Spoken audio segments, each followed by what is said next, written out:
A very good morning to all the students who are attending this quantity surveying career talk. Firstly, I would like to congratulate to all the students who have obtained a good result in their SPM.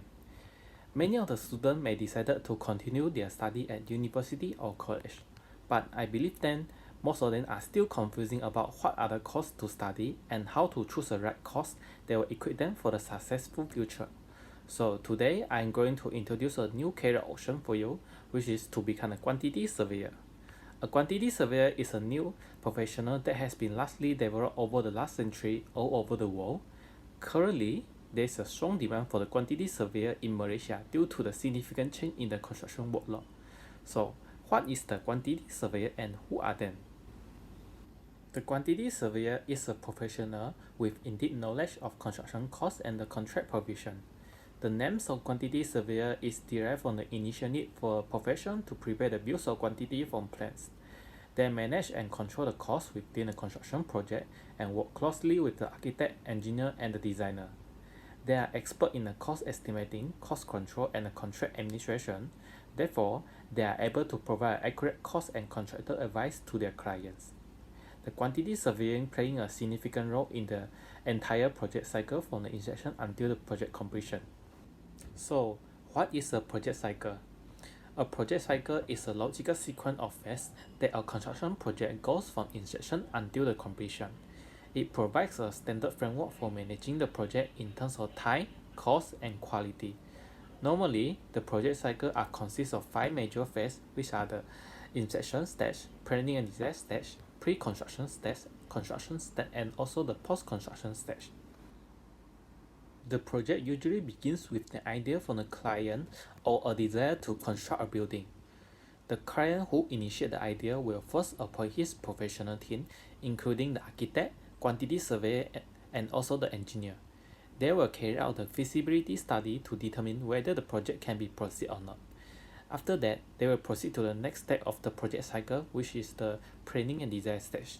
In this stage, number of decisions will be made in this phase, such as the building size, procurement method, and extra. The output from this stage will be used to prepare the contract document during the tendering process. At pre-construction stage, the professional team must conduct a proper site investigation in the collaboration with the contractor before the construction started. The essential resources such as the labor, material, plans and equipment also will be prepared by the contractor. And during the construction process, the contractor will supervise the worker and ensuring that the project is able to meet the schedule, cost, and the quality goals. The contractor also has the responsibility in managing the work in a safety manner and minimize the environmental impact such as the raining. The post-construction is the last step in the project cycle. The handover of the site will take place once the architect has confirmed that all the work defined in the contract are completed and the contractor has made good of all defects defined in the schedule of defect.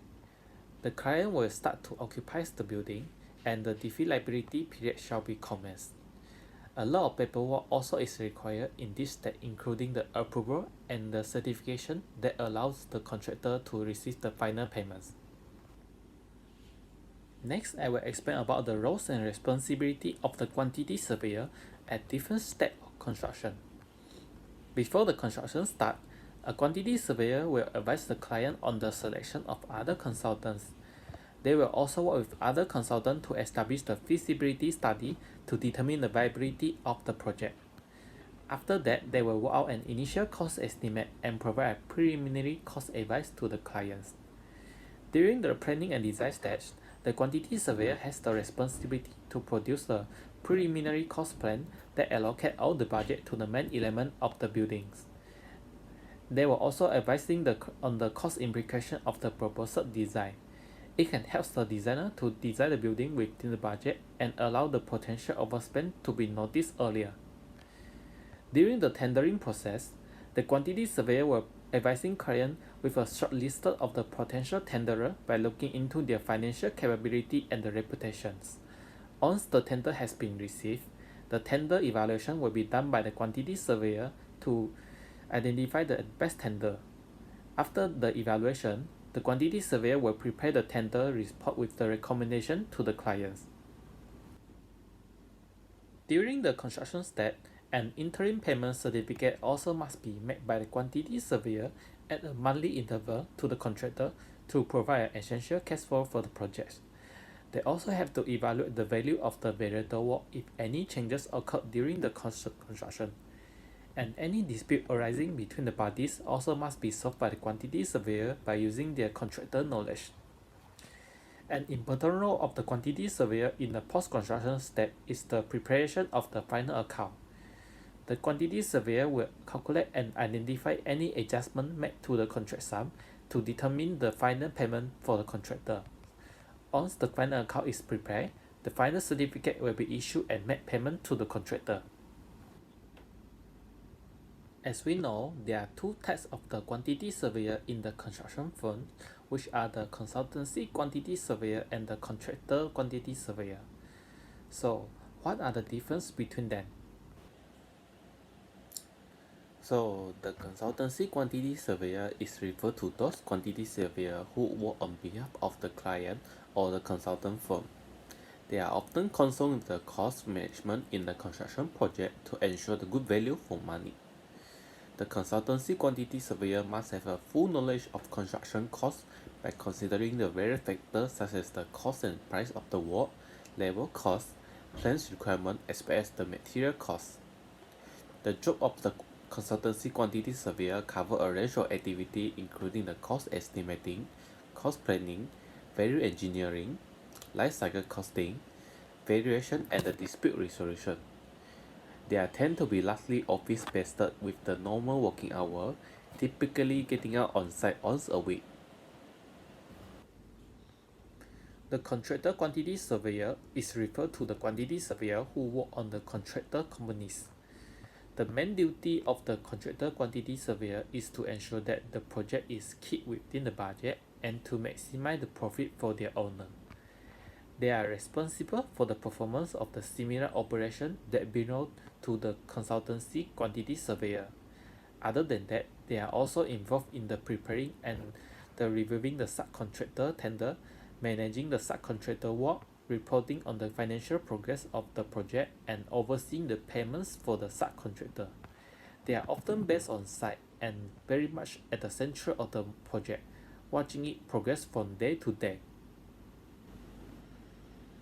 So the next part will be the route to become a quantity surveyor. In order to become a quantity surveyor in Malaysia, the student have to complete a relevant diploma or bachelor degree program with the accreditation of the BQSM. The BQSM is stand for the Board of Quantity Surveyor Malaysia, which is a statutory body established by the Malaysia government. The function of the body is to act as the middle person for consulting the quantity surveying service and regulate the ethics of the quantity surveyor. Students can first to continue their study through the diploma, foundation, or the pre-university level such as the SPM and A levels. In order to pursue a quantity surveyor course, the student also have to meet the minimum entry requirements set by the institution. So firstly, a diploma level are focused on the practical and the industrial special skill and knowledge to become a quantity surveyor.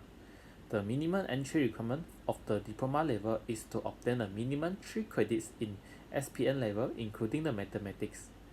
The duration of the program is usually between 2 to 3 years. After the completion of diploma, students can opt to start working or continue with their degree program. As for the foundation level provides the student with the basic of the chosen firm for them to prepare for the degree program. The foundation level are more flexible when compared with the diploma level. In other words, it can provide more course options for the student to choose instead of become a quantity surveyor. The foundation level requires the student to obtain a minimum 5 credits in SPM and the duration of the program is between 1 to 2 years. The STPM is a pre-university program conducted by the Malaysian government and acknowledged as one of the hardest exams in the world today to study. It is recognized by all the public and private universities in Malaysia, including the overseas university. The advantages of choosing STPN is because it is free to study and there is no any financial liability. It only requires students to get passed in their SPM level and the duration of the program is 2 years. For A level, it is a pre-university program in Malaysia that based on the UK educational system. It is equivalent to other pre-university programs in Malaysia, such as the STPN, and it is fully exam-based, which is very similar to the SPM level. But unlike SPM, where the student will only need to take 2 to 3 subjects in A level, the A level in Malaysia requires students to obtain minimum 5 credits in SPM, and it will take 2 years to complete. To obtain a bachelor degree in quantity surveying, students will need to obtain a minimum CGPA of 2.0 in their foundation, diploma, or pre-university level. The duration of the bachelor degree program is usually 3 to 4 years, and the diploma holders with the minimum CGPA of 2.67 can directly enter into the next year of study. The graduated student will be automatically registered under the BQSN as a member of the statutory body. The diagram shows below are the educational pathway to become a quantity surveyor. So that's all for my presentation. If you have any question, please do not hesitate to ask me. Thank you.